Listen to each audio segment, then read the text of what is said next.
প্রয়াত বাবার ছেড়ে যাওয়া হারোয়া আসন ধরে রাখলেন ছেলে। হারোয়ার প্রাক্তন বিধায়ক হাজী নুরুল ইসলামের ছেলে শেখ রবিউল ইসলাম 1,30,000-এরও বেশি ভোটে জিতেছেন।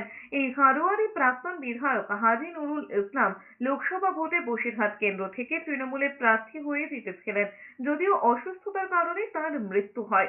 শুধু হারোয়ায় নয়, দক্ষিণবঙ্গে তালডাংরা, নৈহাটি, মেদিনীপুর আসনেও তৃণমূলের জয় জয়কার। নৈহাটিতে পার্থ ভৌমিকের ছেড়ে যাওয়া আসনে জয়ের ধারা অব্যাহত রেখেছেন তৃণমূল প্রার্থী সনদ দে। প্রায় 50,000 ভোটে বিজেপি প্রার্থী রূপক মিত্রকে হারিয়েছে। মেদিনীপুরে তৃণমূল প্রার্থী সুজয় হাজরা, তালডাংরা তৃণমূল প্রার্থী ফাল্গুনী সিংহবাবুও তৃণমূলের জয়ের ধারা বজায় রেখেছেন।